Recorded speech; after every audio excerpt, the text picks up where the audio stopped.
Morning guys, Matt Worthington, clinical psychologist here today, coming to you from Brisbane in beautiful Queensland and Australia. Feels like paradise every morning, beautiful blue skies. Really feel as though I've made it. Not rich or anything, just took some big risks in my life, and I was fortunate that they paid off. Just amazing place to live. If you ever get the chance to live in Australia, I highly recommend it. Beautiful people, very friendly. My goal today was to run or to beat my previous record of running up 51 times, I think it was, and so I decided to go for 60 times, just running up. I'm going to say running instead of, I paced myself, so it was like, sometimes it was like, jogging, a bit faster than a walk, sort of like one at a time, like, and then I'd sort of speed up a bit and take 2 steps at a time. So that alternates to like interval training. And if I needed to stop, I stopped. I didn't force myself. I stopped and I did some stretching, and I had some electrolytes and stuff. And I started about 5:30, and I've just finished at about 8:30. And I got 80. I ran up at 80 times. And what I did was, a little trick I do is I always count backwards. So I have the number 100 in my head, because that's ultimately what I do. What I want to do, I want to run up there 100 times, and it's about 100 meters, I think. And it can be a bit deceiving though, so it looks a bit longer sometimes. So I think it's about 100 meters. I've got to measure it properly.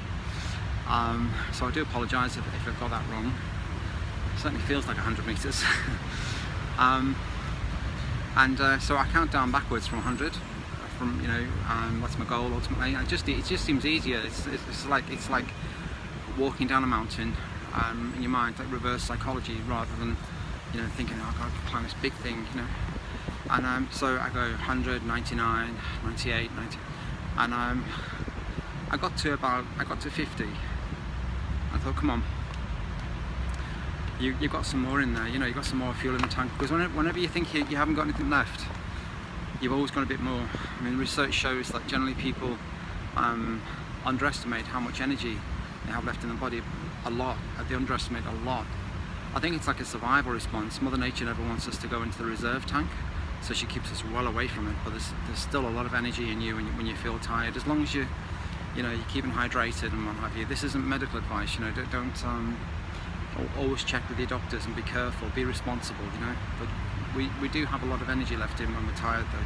Just to look at the research, perception of effort, it's called perception of effort research. And so I got to 50, and I thought, come on, let's get to 60, and I just took it one at a time.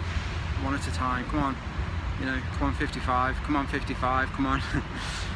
Come on 54, you can do it 54, piss all over 54, 54, 54, come on 54. And eventually got down to 60, and and then I thought, come on, I wonder what it'd be like to get to 70. In other words, counting down, that would be from 100 to 30. And I've actually walked up 75 times. I haven't like run up, jogged up. I've walked up 75 times. So I thought, I've got to run past my walking record, So I thought, come on, just get to 75. Just get to 75, and that's all right. That if I'm running, And I thought, when I got to 75, I thought, oh, sod it, may as well push for 80. And I did it. I pushed for 80, and I took my time. And if I needed to stretch, I just stretched out my calves, and I was careful. I was responsible. And I made sure I wasn't too tired. I didn't want to be falling down the steps or anything, so I made sure I was responsible, and I kept on taking sips of my electrolytes and what have you. So it's been a wonderful morning, guys. Another day without alcohol. I think it's day 15 now. I feel strong inside. I feel... Make sure the Samsung Gear app is active on... Samsung Galaxy Watch. That's how I keep track of how I keep track of my how far I've gone. Actually, I downloaded this Tally app, and it's great, the Samsung Galaxy, because you can just turn it, like this, and you get it's really easy, and it's waterproof as well, so it's great. I use the same Tally when I'm swimming, because sometimes the GPS is not very accurate, so I just go and just twist it, and, it's a lot better for me.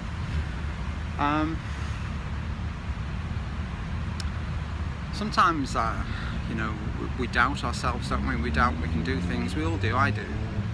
And to a large extent, that's because of what's happened to us in our past, and when we've been criticised, when we've been trying to do something, and someone criticises us because they don't know any better, really. They might feel a bit threatened by your aptitude or whatever. That's just insecurity. It's in all of us. It's no one to blame. It's not to be judged, really. It's quite sad, really. But anyway, their insecurity gets passed on to our insecurity in the form of criticism, often, and in our body we perceive that as rejection, and our body reacts with a feeling of I'm unsafe, and don't do this again, don't whatever you're doing, don't do it again, because it could get you rejected, and you might be unsafe. It's a bit of a tribal thing, really.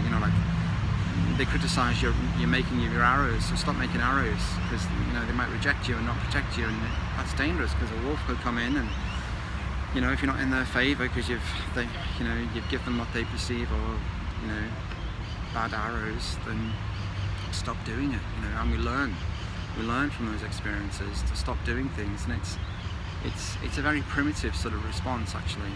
And so when we try and do something, and we've been criticised a lot across a number of domains of activity, and or what we're good at, or what we want to try, and if we've been criticised, we just sort of we freeze, and we go, no, I can't do that, and we have a very strong feeling which tells us you can't do that.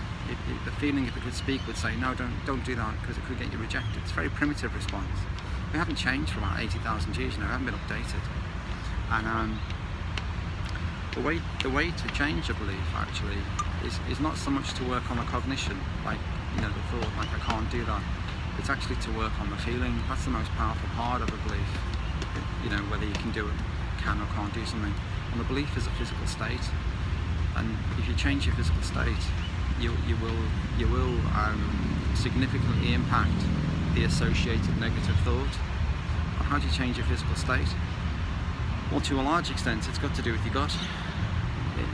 So if you start reducing inflammation and oxidative stress, and taking care of your gut, taking your probiotics and what have you, and doing your yoga and trauma releasing exercises, and try the Wim Hof as well. If you can, you've got to be responsible. You've got to ask you've got to contact the organisations that provide these techniques, and ask for an instructor. I'm not an instructor. You've got to take advice from an accredited instructor, because you might have an injury or something, and you've got to be careful. You don't want to exacerbate anything. Don't force it. Take it easy. So there are various techniques you can do. Like I said, trauma releasing exercises, and the Wim Hof is certainly working for me. I feel energized. I feel really good inside. I feel a sense of peace. When I first found out about this, when someone told me that they were doing the Wim Hof and their anxiety seems to have dissipated, to be honest with you, I was a bit dubious, really, because we're all anxious, and we can work on ourselves a lot, and we can significantly impact our anxiety, but I think we've got to manage our expectations, But I'll tell you what, the Wim Hof, it far surpassed my expectations. Given I do eat quite healthily, and I take a lot of supplements, and as you can see, I do exercise and what have you. So no doubt that's impacting the benefits I'm getting from the Wim Hof. But even so, if you can do it, through contacting the organisation and checking with them first, I'll tell you what, it's an amazing technique. I really didn't think that this sense of intense peace and stillness could exist in a human body, really. Wim Hof, he should be given a knighthood, to be honest with you. There's so many people out there who are suffering needlessly, and I think a lot of people could benefit from this technique if it's done responsibly under the instruction of Wim Hof, or accredited instructors from his organisation. I think a lot of people, at the younger age range, as well as the older age range, could benefit, and certainly from trauma releasing exercises as well. Amazing technique.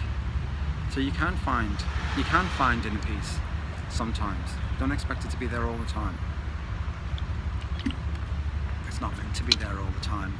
That's what being human is all about. We're not robots. We're meant to be anxious. That's what keeps us alive. Your ancestors were anxious. That's what kept them alive and vigilant. The complacent ones would have died. So anxiety is a beautiful thing. It's not to be. It's just very misunderstood, anxiety. But I know when we're experiencing it, because I have anxiety, which is a symptom of trauma. It's like the smoke coming off a fire. The fire is the trauma and the smoke is the anxiety. And I know it's not nice when smoke goes in your eyes, and it's not nice when you feel anxious inside. And it's not meant to feel nice, actually. That's what's keeping you alive. It's just that it's out of its natural context. We're supposed to be living in very dangerous times. And that's what anxiety is for.